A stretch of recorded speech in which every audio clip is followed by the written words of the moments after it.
प्रेम से बोलो रुखड़नाथ बाबा की जय, सदाशिव भगवान की जय।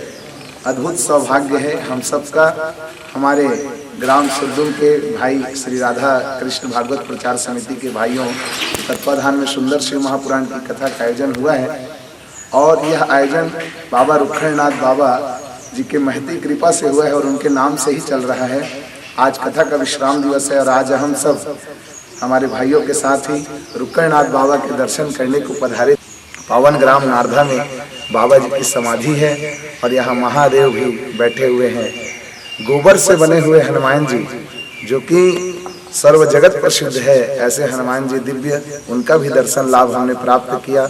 इस सुंदर मंदिर परिसर के प्रांगण के इस आश्रम के मुख्य अर्चक हमारे आदरणीय पंडित जी श्री सुरेंद्र गोस्वामी जी, सुरेंद्र गिरी महाराज जी, उनके द्वारा हमने इस पूरे परिसर के इतिहास को जाना, इसलिए उनको भी बहुत बहुत हृदय से धन्यवाद है। और बाबा की कृपा इस पूरे गांव नारदा में सदैव बनी हुई है, इसके बारे में भी उन्होंने बताया। और ये जो बाबा रुखड़नाथ बाबा हैं, उन्होंने यहाँ तो समाधि ली और यहाँ समाधि लेकर के वो कहाँ प्रकट हुए? खैरागढ़ में प्रकट हुए। वहाँ से फिर उन्होंने अपना दर्शन नागपुर में दिया और फिर वहाँ से बाबा विश्वनाथ काशी, जहाँ बाबा भोलेनाथ सदैव विराजते हैं, वहाँ उन्होंने इस ग्राम के ग्रामीण जनों को दर्शन दिया था मेले में शिवरात्रि के समय। तो ये सुंदर बाबा के इन भावों को हमने श्रवण किया हमारे आचार्य प्रमुख श्री सुरेंद्र गिरी जी महाराज जी के द्वारा। हृदय आज गदगद है और हम सब गौरवान्वित महसूस कर रहे हैं। हम भगवान की कृपा का अनुभव कर रहे हैं कि इस सुंदर परिसर में आकर के हमने भगवान का दर्शन किया। प्रेम से बोलो सदाशिव भगवान की जय। नमः पार्वती पते हर हर महादेव। रुखड़नाथ बाबा जो है ये पंचदश नाम जूना अखाड़ा काशी से और उनके साथ ही बहुत सारे महात्मा आए थे, मौनी गिरी, दौलत गिरी, ददगिरी, आनंद गिरी, सागर गिरी, ऐसे बहुत सारे जवाती महंत आए सब यहाँ और आकर के यहाँ योग तपस्या जारी कर दिए। धीरे धीरे राजा महाराजाओं को पता चले, नागपुर के राजा रघुराज जी भोसले, खैरागढ़ के राजा टिकेतराय महाराज जी, तो लोग सब सैनिक पर्यटन लेकर के यहाँ आने लगे, सत्संग करने लगे। बताते हैं जब एक समय खैरागढ़ के राजा आए थे तो इसको तीजरा नामक ज्वर आ रहे थे, 3 रोज का ज्वर होते हैं। तो अपने चेलों से कहे कि अरे कहे तुमको कंबल देना, राजा साहब आए हैं, कुछ क्षणिक चर्चा करेंगे इनसे। ऐसे करके कंबल मांगते हैं, कंबल को ढक लिए, उतार करके रख दिए। राजा आए, बैठे, सत्संग चल रहे हैं और कंबल जो है हिल रहा है। राजा की नज़र उस कंबल में पड़ गई। गुरुदेव कहे आपके पास जो कंबल पड़ा है प्रभु इतने जोर जोर से क्यों कप रहे हैं? कहे कि राजन हमें तीजरा नामक ज्वर थे और तुमसे चर्चा करनी है, इसलिए कुछ समय के लिए हम उसको उतार करके रखे हैं, फिर ले लेंगे। राजन कहे कर्म की दंड है। कहने का तात्पर्य यही है कि हमारे जीवन में जो भी समस्या उत्पन्न होती है है ना, अपने कर्म के ऊपर ही निर्धारित रहता है। फिर कहे कि अरे कहे जाओ खातिरदारी के लिए प्रसादी बनाओ। वहाँ एक चूल्हा है बहुत बड़े, देखना जाकर देखे दर्शन किए। तो बना रहे थे चेले लोग प्रसाद, मालपुआ बनाए जाते थे। अभी भी हम लोग भोग लगाते हैं कभी कभी मालपुए का, तो घी नहीं थे। गुरुदेव आप आदेश कर दिए, वो सैनिक पर्यटन बहुत है, प्रसादी के लिए घी नहीं है। अरे ऐसी बात है, चलो देखे। गए अपना दंड का मंडल लेकर के वहाँ भंडार के पास, तो देखे कड़ाह सूखा है, वहीं पर कुंड है जहाँ स्नान किया करते। वहाँ जा कर के कहे कि गंगा मैया हमें कुछ घी दो उधारी में, अतिथियों का हमें स्वागत करना है। ऐसे करके वहाँ से जल उठवाए, ला करके डलवा दिए गए कड़ाह, तुरंत भीम परिवर्तित हो गए। वहाँ से प्रसादी छन्ना शुरू हो गए, पान प्रसादी पाए राजा महाराजा लोग और यह अद्भुत चमत्कार देख करके फिर विदा लेकर के चले गए। धीरे धीरे लोगों का आवागमन यहाँ बढ़ते गए। उसी समय देवादा से एक अटल दुबे नामक ब्राह्मण, जिनका सूर्यास्त हो रहा था, मतलब अंश समाप्त हो रहे थे, तो सुने थे कोई बाबा गाँव नारदा में बैठे हैं जिसके पास जाने से सब कार्य सफल हो जाता है। तो दुबे जी आए, तो ये हनुमान जी के पास बैठते थे, वो आश्रम थे ना, सन 67 में मंदिर बनाए गए। तो अब संतों के पास जाते हैं, कुछ न कुछ भेंट करते हैं। वैसे ही महाराज जी आकर के श्रीफल से भेंट किए, तो उसके नारियल को उठा कर फेंक दिए, भग जाए यहाँ से, क्यों आ गए। कभी संत लोग छनक जाते हैं, एक आशीर्वाद है। महाराज जी उदास हो गए, पसीना पसीना, और बाहर निकल करके बैठे बैठे रो रहे थे किले के अंदर में। महाराज जी सबके श्रीफल को स्वीकार कर रहे हैं, मेरे श्रीफल क्यों अस्वीकार कर दिए। और जब तक महाराज जी मेरे हाथ से श्रीफल को नहीं लेंगे तब तक से यहाँ से जाऊँगा नहीं। वो भी ठान लिया, अटल दुबे नाम था, अटल कर दिया अपना स्वास्थ्य। तो यहाँ 24 परिवार थे, अभी भी हम लोग आकर के कहे, गुरुदेव कहे, वो ब्राह्मण देवता आए हैं महाराज जी, आप उसको श्रीफल को नहीं लिए हैं। और वो रो रहे हैं। अरे कहे लाओ उसको, लाओ तुम्हारे आकर के दिए बाबू जी को, हाथ में लिए, तुरंत वापस किए। ले जा, तेरा 5 पुत्र होगा, जो सबसे छोटा होगा ना तुम्हारे कुल में, इस श्रीफल का पूजन करेंगे। प्यासा को पानी मिल गए, हर्षित मन से चले गए। ये पाटन दिवादा है, कृपा हुई, 5 पुत्र हुए, 5 से 10 20 ऐसे फुंडा दिवादा राखी रहेगी, पूरे संसार बन गए उन लोगों का। उस दिन से वो लोग कुल देवता मानते हैं रुखड़ स्वामी जी को। अच्छा। और उस श्रीफल को रखा हुआ है धरोहर रूप में। त्योहारों में अपने हिंदू संस्कृति में अपने कुल देवी कुल देवताओं का पूजा करते हैं। तो सब महाराज लोग अपने अपने घर में ले जाकर के पूजा किया करते थे। तो अब परिवार बढ़ गए, तो जिसके घर में जाते थे उसी घर के हो जाते थे। तो जिसके यहाँ श्रीफल है वही महाराज जी यहाँ आए, मेरे पिताजी से मिले, बोले कि बाबा जी ऐसा ऐसा बात है, हम लोग कुल देवता मानते हैं और त्योहारों में हम लोग पूजा से वंचित हो जाते हैं, कुछ ऐसे उपाय बताओ जिससे हम सब पूजा कर सकें। तो पिताजी ने आदेश दिया कि एक मंदिर बना दो देवाला में, वहाँ स्थापित कर दो और सब वहीं जाए। तो एक विशाल मंदिर बनाए हैं, उस श्रीफल को स्थापना की है, चांदी कवर में उसको पैक किए हैं, बड़ी शिवलिंग जैसे है ना। और हर वर्ष भंडारा वगैरह पूजा उत्सव मनाते रहते हैं। कुल देवता मानते हैं हम लोग दुबे परिवार। ऐसे ऐसे कितनों भक्तों के ऊपर मतलब कृपा हुई। तो जब लोगों का आना जाना बढ़ना शुरू हुए तो बोले कि अरे कहे तो भीड़ भाड़ बढ़ रहे हैं, रे हमारी एकाग्रता में भंग हो रहे हैं, ये सब हम नहीं देख सकते, एकांत जान करके आए थे। अब हम समाधि में जाएंगे ताकि हमारी चित्त में कोई प्रकार के विघ्न उत्पन्न ना हो। मुनियादी करा दिए गए, सब उपस्थिति दिए, देव ब्राह्मण सन्यासी है ना, राजा महाराजा सबका उपस्थिति हुए। फिर अपने हाथ से गोबर से हनुमान जी बनाए, महात्मा ही निकल बनाए। गोबर मतलब मंगल के प्रतीक, शुद्धता के प्रतीक, हर दृष्टि से पावन।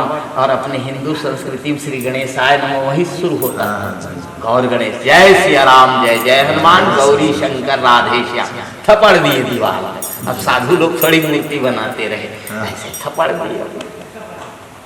फिर कहे कि हनुमंत जी इस स्थान की पवित्रता बनाए रखना, और हम समाधि में जा रहे हैं, इस सेवक की संरक्षण करना, साधु संत के आप रखवारे, आप यहाँ बैठे हम यहाँ बैठे। सबसे मिल भेंट किए, फिर अपना समाधि में उतरे, अपना दंड कमंडल मृगचर्म बाघाम्बर लेकर फिर बैठे शिव स्वरूप। उत्तर दिशा की ओर मुख किए, इधर दरवाजा इधर है, उस साइड में किए महाराज जी। फिर समाधि में बैठे, फिर कहे कि हम जब संकेत करेंगे तो ढक देना, दरवाजा खोलना नहीं।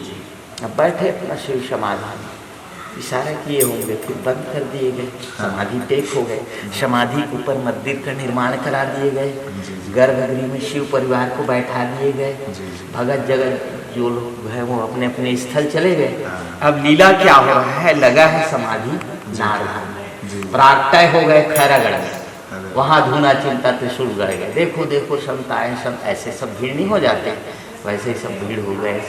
फिर गांव वालों से कहे कि अरे कहे जाओ तुम्हारे सरकार से कह देना कि कोई महात्मा आए हैं और बुला रहे हैं, कहना राजा साहब। जा कर के राजा को बताए महाराज जी एक तपस्वी आए हैं आपको बुला रहे हैं। राजा समझ नहीं पाए, बोले अरे ऐसे ही होंगे उगड़ा जोगड़ा संकीर्तन आते जाते रहते हैं, कुछ तंत्र मंत्र दिखाएगा, कुछ जादू टोना, कुछ धन दौलत लूटपाट करके यहाँ से वो चले जाएंगे।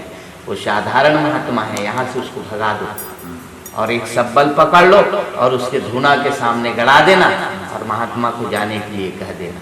ये लोग आए, राजा का आदेशानुसार कहे गुरुदेव हम लोगों को क्षमा करना, राजा साहब आपको यहाँ से जाने के लिए कहा है।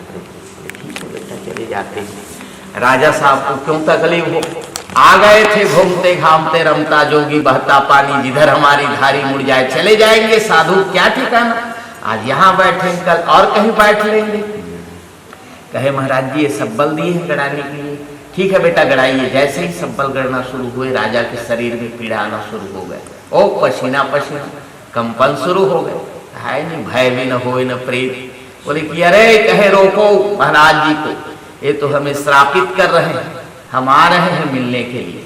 राजा पूरे परिवार समेत आए तो देखते क्या है कि रुखड़ स्वामी जिसके दर्शन के लिए वो नारदा आते थे वही अक्खड़ जमाए खैरागढ़ में बैठे।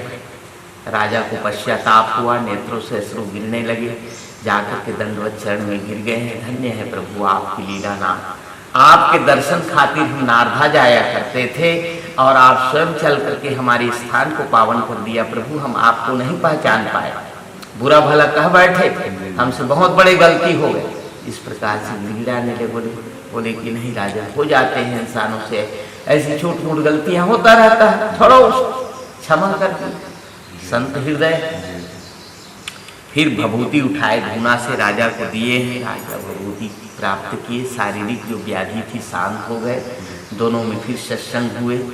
फिर कहे कि गुरुदेव कहे मैं स्वप्न नहीं देख रहा हूँ प्रभु, निद्रा हालत में तो नहीं हूँ, क्या बात है आप तो ग्राम नारदा में समाधिस्थ हो चुके हैं, यहाँ कैसे आया। कहे कि राजन सब शंकर जी की लीला है, शिव जी की इच्छा है। धन्य है प्रभु, अपने आप को छुपा लिया करते थे भगवान शंकर को आगे करते थे, भगवान शंकर की महिमा है। कुछ समय तक के दोनों में सत्संग हुआ, फिर धूना से भभूति उठाए, बोले कि भगवान शंकर इस धूना को चैतन्य रखना, बूझने नहीं देना। वहां से एक चिटकी भभूति उठाए, 5 कदम आगे बढ़े, नीचे जमीन में छोड़े, बोले कि राजन जब तक मेरी मढ़ी तब तक तेरी गढ़ी है। अलोप हो गए, ओ भस्म बढ़ते बढ़ते एक भस्म गोला है, देखना जाकर है ना, और बढ़ ही रहे अभी तक और धूना जल रहे। उसके बाद नागपुर में दर्शन दिए, फिर विश्वनाथ काशी जी में हमारे गांव के लोग पद यात्रा गए थे। बाबा जी कहे थे कभी काशी आना रे, संत लोग नहीं कहते ऐसे। तो ये लोग विश्वनाथ जी गए थे दर्शन के लिए, तो एकाएक विश्वनाथ जी में भेंट हो गए महाराज जी से। अच्छा। ये लोग घबरा गए, हाँ भाई जहाँ जमीन में गड़ते देखे वहाँ साक्षात देख रहे हैं। फिर ये लोग चरण में गिरे हैं, गुरुजी आप हमारे गुरुदेव, क्या बात है बेटा आप यहाँ प्रभु। हाँ बेटा सब शिव जी की लीला है रे, सब विश्वनाथ की मर्जी है। कुछ दिन रुके वो लोग, गांव के आदमी को दूसरे जगह देखो बड़ा प्रेम लगता है, साक्षात महाराज जी को देख रहे थे। तो कहे गुरुदेव बहुत दिन हो गए यहाँ आए, अब हम लोग जाना चाहते हैं, आपकी आदेश हो तो। ठीक है बेटा जाना चाहते हैं जाओ। अब आए धीरे धीरे अपने खाते बनाते, पहले पद यात्रा था तो गांव में आए, तो गांव का सरहद होते हैं, वहां पर आए, फिर 3 आवाज दिए, बेटे रुक जाओ थोड़े देर, अब जा ही रहे हो गांव में लेकिन हमारी बात सुनते जाओ। उस समय प्रकट हुए, लोग चरण में गिरे हैं। फिर कहे कि देखो बेटे तुम लोग जाओ गांव में जाकर के किसी से ना कहना कि स्वामी जी से विश्वनाथ जी में भेंट हुआ है, इस रहस्य को गुप्त रखना, और कहीं बताए तुम लोग नष्ट हो जाओगे। और जो भी प्राणी हमारे स्थल में आएंगे जो भी कामना लेकर के, उनकी मनोकामना सदैव हमारे स्थान से पूर्ण होते रहेंगे और विभूति हमारी आशीर्वाद रहेगी। महाराज जी अंतर ध्यान हो गए। लोग आए गाँव में तो अपने घर ना जा कर के कहे कि बाबा जी का दर्शन किए हैं तो क्यों ना उसके मठ मंदिर में पहले मत्था टेक लिया जाए। आकर के वहाँ मत्था टेके, महाराज जी लोग पान प्रसाद दिए चले गए। समय बीत रहे हैं, अवस्था ढल रहे हैं, एक एक दृश्य सामने आ रहे हैं, चित्रण जहाँ जहाँ सत्संग हुए थे। अब भय भी थे, बता रहे कि नष्ट हो रहे। अब कुछ बुद्धिजीवी रहे होंगे, पहले तो पढ़े लिखे लोग नहीं थे लेकिन आत्मज्ञानी जरूर थे, है ना। बोले कि अरे कहे एक न एक दिन तो मरना ही है, तो नाना प्रकार की बीमारियों से ग्रसित होकर के क्यों मरे, क्यों खाट में मरे? अरे मरे तो स्वामी जी के श्राप से, जिनसे हम लोगों का मोक्ष हो जाए और आने वाली जो हमारी पीढ़ी है, कम से कम ये तो जाने कोई नागा सन्यासी गांव नारधाम समाधि लगा के बैठे हैं, ऐसे तो जाने। ऐसे करके तमाम रहस्यों को गांव बुजुर्गों के सामने, महंतों के सामने बता दिए, वो लोग नष्ट हो गए। उसी दिन से हम लोग बैठे बैठे उनकी विभूति देते आ रहे हैं, स्वामी जी के समय से, है ना, स्वामी जी के समय से बैठे। रुखड़ बाबा के शिष्य लोग हैं, दत्तक पुत्र है, दत्तगिरी जी महाराज जी, दत्तगिरी बाबा है ना। तो इनका ब्रह्मचर्य बढ़ रहे थे। अब संकेत हो गए, बाबा जी कह रहे कहे सब ऐसा ही रह जाओगे रे, फक्कड़ ही फक्कड़, हमारे आगे न पीछे, तू विवाह कर ले ताकि संतान हो हमारी मठ में। दीपक धरने वाला तो चाहिए, जल देने वाला, कोई भी पिता सोचता है ना। तो ये विवाह किए, कहाँ से? आपके बालों के पास, तिंग पापड़ा नाम के गाँव पर कुछ सन्यासी लोग वहाँ गृहस्थ थे, वहाँ के कन्या से विवाह किए दत्तगिरी जी महाराज जी, और यहाँ आए थे। संन्यास आश्रम है, लीला पट बदली, गृहस्थ आश्रम की ओर अग्रसर हुए। 4-5 पुत्र हुए, जिसमें 3 संत हो गए, 2 बचे, बसंतगिरी जी और हीरागिरी जी, दोनों का 2-2 पुत्र हो गए। तो बसंतगिरी बड़ा पुत्र हुआ, बसंतगिरी से 2 पुत्र में खेमगिरी जी महाराज जी बड़ा पुत्र हुआ, खेमगिरी से 5 पुत्र हुए, मंगलगिरी, जंगलगिरी, जगन्नाथगिरी, रघुनाथगिरी, श्री कुलेश्वरगिरी। सबसे छोटे इस मंदिर, इस मठ में आसीन थे, उसका बड़ा पुत्र मैं सुरेंद्रगिरी हूँ। इस तरीके से महाराज जी चल रहा है, परंपरा है, बहुत सुंदर। एक काशी एक चमत्कार हुआ। हाँ। कल कथा चल रही थी, मैं कथा बोल रहा हूँ, बाज रहा हूँ वहाँ पर, और पब्लिक में से, श्रोता में से माताएं चिल्लाने लगी, सांप आ गया, सांप आ गया। हाँ। पंडाल के ऊपर सर्प बहुत लंबा, अरे जय भगवान शंकर, अद्भुत कृपा। और वो सर्प क्या हुआ, श्रोता की ओर से आया और आ करके हमारा मुख्य पंडाल है, जो जहाँ पर व्यास गद्दी है, वहाँ पे आया और वहाँ से गायब हो गया। उसके बाद दर्शन नहीं हुआ उसका। रुखड़ बाबा है, बिल्कुल रुखड़ बाबा है, बिल्कुल रुखड़ बाबा गए थे। जी जी जी जी, क्योंकि शिव से प्रसन्न रहता आप है ना। वीडियो रखेंगे क्या भैया? आप वीडियो भी रखे हैं भैया, मेरा स्टेटस दिखेगा क्या? दिखाओ ना, वीडियो है ना। शंकर का ही महिमा गाया है। जी जी जी, अपने आप की बड़ाई नहीं की है। नहीं,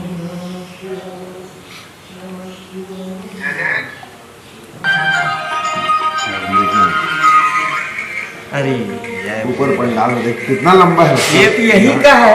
हाँ, ये तो यही घूमता है, अभी हो सकता है घूम रहा होगा। वो दर्शन देने ये रुखड़ बाबा है, रुखड़ बाबा है ना। अरे वाह वाह वाह वाह, क्या बात, क्या बात, जय हो जय हो जय हो। हाँ, ये बताना भूल गए, सही बात है, घूमते हैं। ये रुखड़ बाबा घूमता है भाई, कितनों लोग दर्शन यहाँ भी मतलब महाराज जी, मतलब मैं सुना हूँ कि यहाँ मतलब सांप या फिर जो बिच्छू का जो डंक है यहाँ पे, मतलब किसी को नहीं होता है। देख रहा हूँ, वही हमारे व्यासपीठ के ऊपर आया और वहाँ से गायब हो गया। जिस लंबाई को हम देखते हैं वही लंबाई है ना, वही है। और नागनाथ है ना, नागनाथ है, नागनाथ है ये। जी जी जी, वाह वाह, कृपा है भगवान की भाई, आशीर्वाद देने आ गए रुखड़नाथ बाबा। ये